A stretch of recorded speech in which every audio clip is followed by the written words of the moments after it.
तरीके से हम लोगों के ऊपर उत्पीड़न होगा, कौन सरकार के साथ रहेगा, कौन कार्यकर्ता खून पसीना बहाएगा पार्टी के लिए।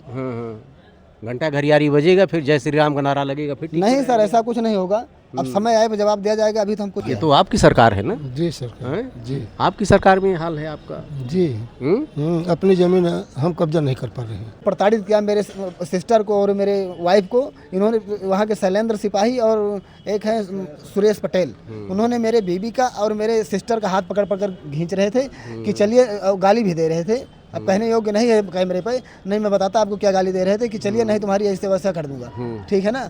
अब हम लोग घर पर थे नहीं, बाकी सीसीटीवी कैमरे में सारी इनकी वारदात कैद है। भाजपा के कार्यकर्ता है, भाजपा के लिए आपने काम किया है। अपने जितने भाजपा के पदाधिकारी जितने हैं, वहाँ के विधायक चंद्रभान पासवान जी हैं, किसके पास गए आप? मैं विधायक जी के भी पास गया था और माननीय जिला अध्यक्ष जी के पास भी फ़ोन किया था हमने, और जिला पंचायत अध्यक्ष जी के पास भी फ़ोन किया था। और यहाँ के क्षेत्रीय जितने नेता हैं, सारे नेताओं को हमने अवगत करा दिया है। लेकिन पलायन के लिए बोर्ड लगा दिया। जब पुलिस हमारे साथ इतना बर्बरता किया और खड़ी होकर विपक्षी से मेरी 5.5-6 फुट की दीवार इन्होंने गिरवा दी, और मेरा वहाँ पर जो सामान था, फावड़ा कुदार जो भी सामान था, वो विपक्षी लोग वहाँ से उठा ले गए उसको। नमस्कार, इस समय अयोध्या कचहरी परिसर में हूँ। योगी सरकार में दावा तो बहुत किया जा रहा है कि सब कुछ ठीक ठाक है। अभी तक तो विपक्ष आरोप लगा रहे थे कि भाजपा सरकार में शोषण हो रहा है, भ्रष्टाचार हो रहा है। लेकिन ये पहला मामला आया है कुमारगंज थाना क्षेत्र खंडासा का, कुमारगंज का मिल्कीपुर क्षेत्र में आता है। वहाँ पर ये देख लिए भारतीय जनता पार्टी के कार्यकर्ता हैं, इनके साथ खुश अमानवीय व्यवहार किया गया। पूरी बात जानने की कोशिश करेंगे। सर, शुभ नाम क्या आपका? मेरा नाम राम सफल पांडे है। क्या है पूरा मामला? पूरा मामला सर ये है कि मेरी गाटा नंबर 222 है और विपक्षी का 223 है और 221 नंबर चकमार गए। 221, 222, 223 तीनों में विपक्षी का कब्जा है। उसके बाद में हकबरारी भी उन्होंने करा ली। एसडीएम साहब के यहाँ से हकबरारी हुई है, और हकबरारी के दौरान उन्होंने अपनी संपूर्ण भूमि छोड़ते हुए भी मेरे भूमि पर 2 मीटर कब्जा कर लिया, जो कि हकबरारी का हमारे पास आदेश भी है जी। उसके बाद जब हम अपना निर्माण ये हकबरारी का ये आदेश दिखा रहे हैं। हाँ जी, जब हम उस पर अपना निर्माण कार्य करा रहे हैं तो उन्होंने कहा 2 मीटर अभी हमारा उधर बचा हुआ है। तो हमने एसडीएम साहब के पास गए। एसडीएम साहब ने हमें लिखा, एसओ साहब को बोल दिया कि जाइए आप कल थाना दिवस है, थाने दिवस में एप्लीकेशन दीजिए, जो हो यथाउचित इस पर कार्रवाई गंभीरता से होगी, आप जाइए। हम शनिवार को थाना दिवस में एसओ साहब के पास गए, वहाँ प्रार्थना पत्र दिए, और एसओ साहब गंभीरता से लिया मेरा मामला। गंभीरता से लेते हुए स्वयं आकर यहाँ स्थलीय जांच कराई। जांच कराने के बाद में विपक्षी का 2 मीटर हमारे अंदर आ रहा था, मतलब वो हमारी ज़मीन 2 मीटर कब्जा किए हैं। तो लेखपाल साहब ने कहा अगरचे आपको 2 मीटर उधर जाना है तो आपको हकबरारी कराना पड़ेगी, क्योंकि इन्होंने हकबरारी के दौरान आपका 2 मीटर कब्जा कर लिया है। हमने कहा कोई बात नहीं सर, हमें जहाँ है हमें दिलवा दीजिए, हमसे कोई मतलब नहीं है। 3 मीटर रकबा हमने चक्रोड का जो आंशिक रूप से छोड़ दिया गया है, उससे कोई दिक्कत नहीं है। इनके लिए रास्ता चकमार की यथावत बनी हुई है, और इन्होंने मेरे भूमि पर मुझे दीवार नहीं बनाने दिया जी। और जब दीवार जो पुलिस बल के द्वारा जब उसका निरीक्षण किया गया, पूरी जांच हुई और मेरा हुआ तो हुआ निशान लगाकर इसी पर से अपना निर्माण आप कर लो। हमने 6.5 फुट की दीवार बनाए। पुलिस चली गई, मनई मिस्त्री अपने घर चले गए, हम लोग सेंटर चलाते हैं, जनसेवा काम करते हैं, जनसेवा भी चले आए।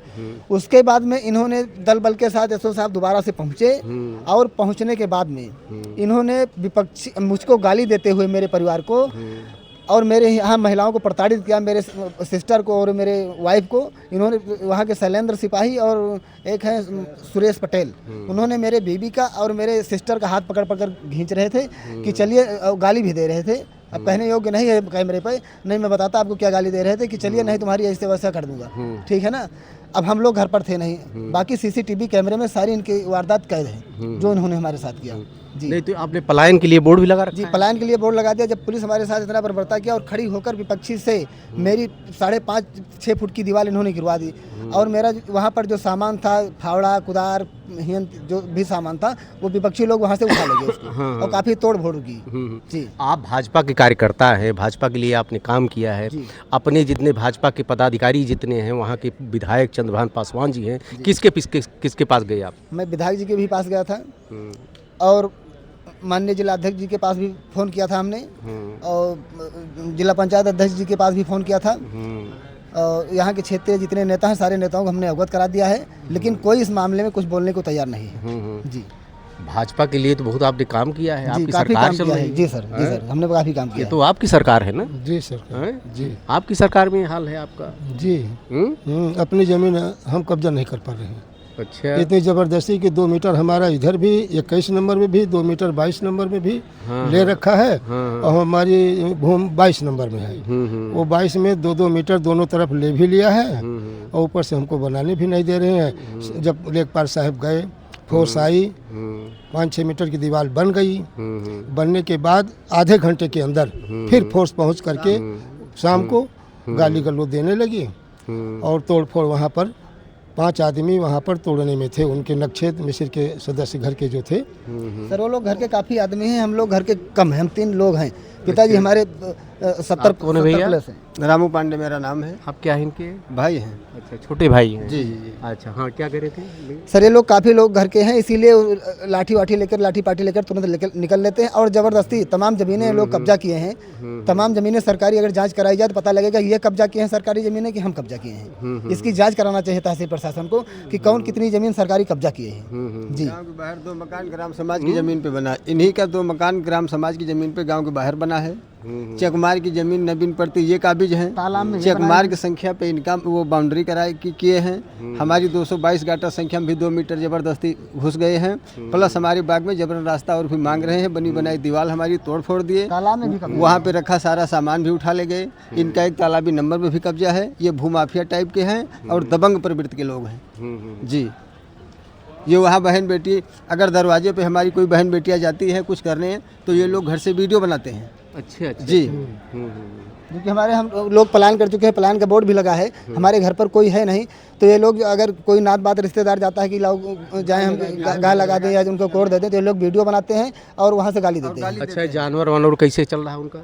सर कुछ चल नहीं रहा, वो खा पी नहीं रहे। ये लोग कोई किसी गांव वालों को दबंग आदमी है, कोई इनके डर से जाता नहीं वहाँ। काफ़ी दबंग किस्म के आदमी हैं। जी तो आपके यहाँ बैल गाय जो है उसको क्या? सब खूंटे पर बंधे हैं। खूंटे पे उसे बंधे जी जी जी खूंटे पर बंधे हैं। आज 3-4 दिन हो गया सर, 25 तारीख से बंधे हैं। वहाँ कोई भूसा पानी छाने के लिए कोई जाता है तो मतलब आपकी बहन के और आपकी पत्नी के साथ भी अभद्रता जी की? खंडासा पुलिस बहुत अत्याचार हम लोगों के साथ किया। जितना अत्याचार बताया जाए कैमरे के माध्यम से उतना ही कम है, हम कुछ बता नहीं सकते हैं। जी बहुत बर्बरता की हमारे साथ। हमने एसपी साहब के यहाँ शिकायत की, डीएम साहब के यहाँ शिकायत की, आईजी साहब के यहाँ शिकायत की, एसडीएम साहब के यहाँ शिकायत की, थाना दिवस पर शिकायत की, हर जगह हमने शिकायत की। उन्होंने सरकारी नाप अपने करा लिए है और अपनी नींव वहाँ पर स्थापित करी। उसके बाद में भी हम लोगों के ऊपर आरोप लगा रहे हैं कि फर्जी हैं। अगर फर्जी होते तो हम ये दस्तावेज लेकर गली गली टहरते ना। उनकी नकल है, उनका आदेश है, पक्षी आदेश करवाकर जबरन कब्जा किए हैं।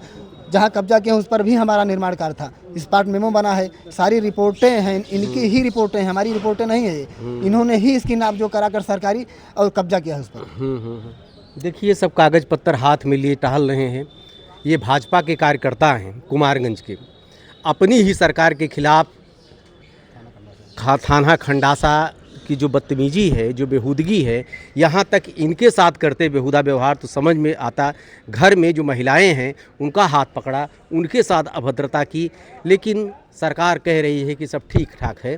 2027 का चुनाव आ रहा है, क्या करेंगे अब 2027 में? सर उसमें विचार किया जाएगा, देखा जाएगा। जिसी तरीके से हम लोगों के ऊपर उत्पीड़न होगा, कौन सरकार के साथ रहेगा, कौन कार्यकर्ता खून पसीना बहाएगा पार्टी के लिए। घंटा घरियारी बजेगा, फिर जय श्री राम का नारा लगेगा, फिर नहीं सर ऐसा कुछ नहीं होगा। अब समय आए तो जवाब दिया जाएगा। अभी तो हम कुछ कह नहीं सकते कैमरे के माध्यम से। हाँ, न्याय मिली तो ठीक है, नहीं तो उसके लिए अलग लड़ाई लड़ी जाएगी। जी जाति हमारे प्रदेश में बहुत बड़ी सच्चाई है। अभी तक कहा जाता था कि अन्य जातियों को, जो लोग भाजपा के कोर वोट बैंक नहीं है, उनका शोषण चलता है, लेकिन पहली बार ये नया मामला आया है कि जो भाजपा के कोर वोट बैंक हैं, जो सरकार योगी सरकार चल रही है, ब्राह्मण है जाति से, और इन्होंने भाजपा को वोट किया है, भाजपा के लिए खून पसीना बहाया है। आज स्थिति ये है कि दर दर कुछ कह रहे थे आप? 2 महीने साहब घर पर नहीं थे इलेक्शन में। अच्छा, और क्या, 2 महीना घर पर 2 नहीं थे? महीने नहीं थे। घर पे प्रचार किए खूब हैं? केवल प्रचार कर पर्चा 2 महीना क्या कर रहे थे? प्रचार कर रहे थे पार्टी का। अच्छा अच्छा जी अच्छा। पार्टी के प्रचार में उसी समय मेरा गेहूं तैयार था, 10 बीघा गेहूं खराब गया है। मिला तो ठीक ठाक तुम्हें? हाँ मिल गया, वो यही मिल रहा है पार्टी के लिए। हमें तो यही मिला जी, और कुछ नहीं मिला, ये मिल गया। पार्टी को ढोए अभी तक जी आप? जी जी जी जी पार्टी ने हमें अच्छा सबक सिखाया, उसके लिए पार्टी के हम आभारी हैं। जी 27 में भी आभारी रहेंगे? आभारी रहेंगे इसी को लेकर। ये हैं पांडे परिवार है। चूँकि लड़कियों को, महिलाओं को हम नहीं ला सकते हैं कैमरे पे, कुछ हमारी भी अपनी सीमा है। महिलाओं के साथ भद्रता की गई और कोई महिला सिपाही नहीं, सारे पुरुष सिपाही, ये बहुत बड़ा दुर्भाग्य है। फिलहाल देश में सुधार हो, प्रदेश में कानून व्यवस्था कायम हो, हम भी यही कामना करते हैं। देखते रहिए अयोध्या दर्पण। ढेर सारी शुभकामनाएं आपको। धन्यवाद।